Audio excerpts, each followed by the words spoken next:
Yeah. What it do, Electric Boogaloo? Happy Easter, T Squad, once again. Hope you all had an amazing day.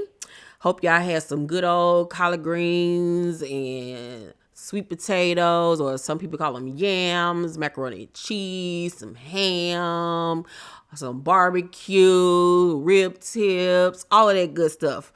I am here with this week's All Tea All Shade Baddies West Season 3 Episode 11 review. You guys, let's get right into it. The episode picks up where we left off last week with Natalie and Scotty having a conversation about Natalie attacking her and taking her frustrations and anger out on Scotty instead of the intended person, who was Rock, who slapped her on Instagram Live.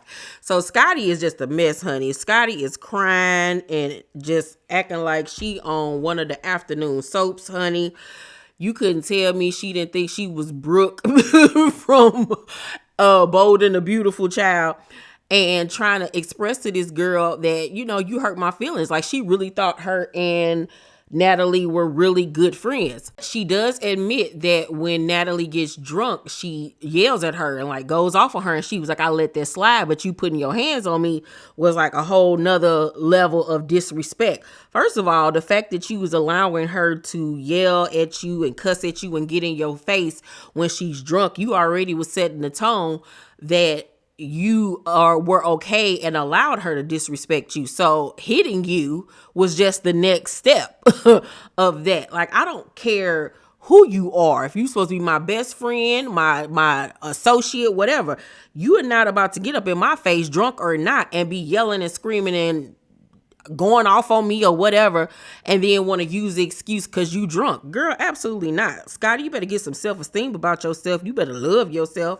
So Natalie finally admits that she's wrong. Like, after sitting up here trying to blame Scotty for everything, she finally admits that she was wrong and that she took her anger out on the wrong person, and that, she shouldn't have did that and everything.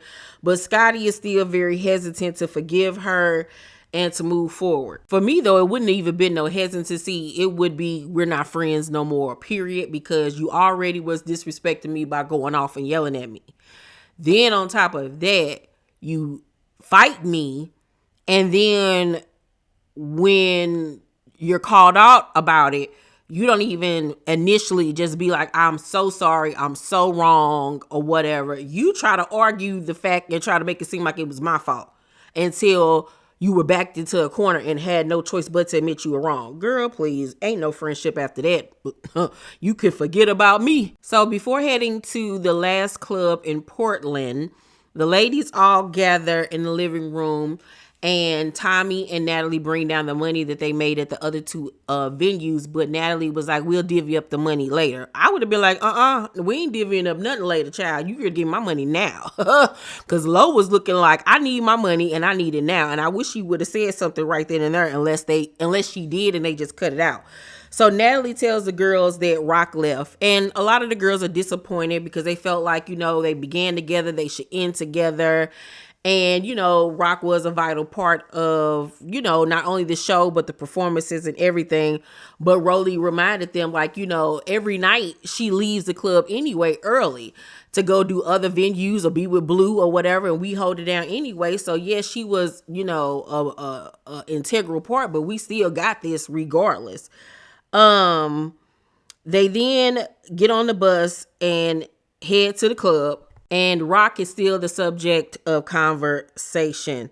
And Natalie tells the girls that Rock texted her saying that it was a misunderstanding and don't tweet nothing mean on social media or whatever the case may be. But Natalie ain't really here for it. And some of the girls was like, but that's your friend. And she was like, that is not my friend. Not at all. She was like, I don't talk to her outside of this or whatever. That's not my friend. Like, basically, that's somebody that works for me pretty much. The girls get to the club and it is packed out. I mean, wall to wall people, shoulder to shoulder. Like, you can't tell me it wasn't musty and hot up in that dang on club. Like, I wouldn't even wanted to be in no environment like that where people are literally smashed together like they're in a can of sardines. Like, absolutely not. People are, yelling and screaming, and the girls can't get the crowd to settle down. Somebody tears down the meet and greet sign for later. Fights start breaking out. It's just a mess. I don't understand why a club would even allow that many people in there. It truly was a recipe for disaster. But at some point, the crowd calms down and the girls are able to perform. The baddies arrive in San Francisco. They are in the Bay Area, honey, to do their last club appearance. And Stunner Girl is so excited to be back on the West. She says that the Bay Area is like her second home. Honey, she come up out that hotel with her blue weave in, giving us Marge Simpson if she was on Section 8 and got a wig check every month. Baby, you couldn't tell Stunner Girl that she wasn't stunning on them, child. So on the way to the house, she tells Sky that she feels like more girls from the West should have been chosen for the show, especially considering it was titled Baddies West. But I'm guessing Natalie and Lemuel, who's the CEO of Zeus, was literally meaning like West Coast tour dates. You know, that's why they named it Baddie West, not for it being baddies specifically from the West Coast. But I think that is a good idea, maybe to do a Baddies West 2 where they do just pick girls from the West Coast. I think that'd be a good idea to do it that way. She also says that she feels like they could have got rid of Biggie and Razor. Really Razor, because Razor was really just an embarrassment. If she wasn't drunk and out of her mind, like really, what did she bring to the show? She wasn't funny. She's a cute girl, but outside of her deranged antics when she's drunk, she really didn't bring anything of substance really to the show. She also goes on to say that, you know, she feels like a lot of girls that came to the auditions are going to be feeling some type of way and like trying to turn up tonight against some of these girls or whatever. And she was like, you know, it's only a few of the baddies that she messed with. So 9 times out of 10, depending on who it is, she gonna be rooting for the home team and not for the baddies because she don't really mess with them. And some of the other girls on the back of the bus were talking about the same situation, how, you know, they feeling some type of way, feeling like something might pop off. You know, they was feeling something in the air. And you just got to be prepared and ready for anywhere that you go. I feel like the only people that they should or would have a problem with would be Tommy and Natalie. The other girl, unless they actually fought one of the other girls that made it onto the show during the auditions. Other than that, I don't understand why anybody would be trying to attack them.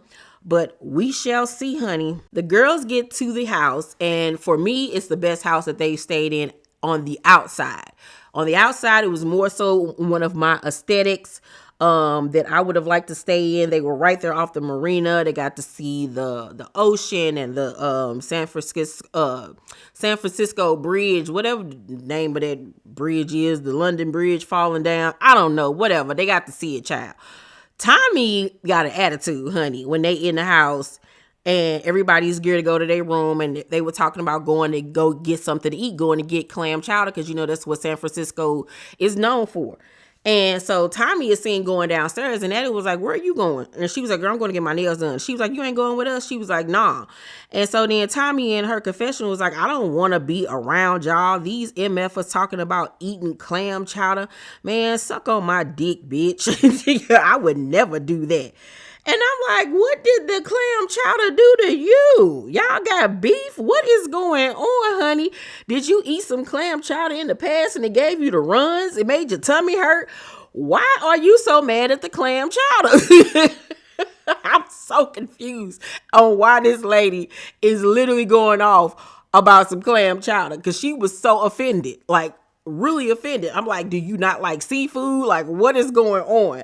So next thing we know, we see Tommy going off as the girls are preparing to get ready for the club. She going off talking about her bags are still at the door. Now, she said in every other city that they've gone to, and when they got in the house, and her bags was brought in, they will always be placed in her room. But for whatever reason, her stuff wasn't taken down to her room. So she acting a fool. She's acting a plum fool. Thompson, who left my stuff down there? Who left it down there? Where's Natalie? Where's Natalie? Like basically trying to say like Natalie had her stuff sitting by the door on purpose.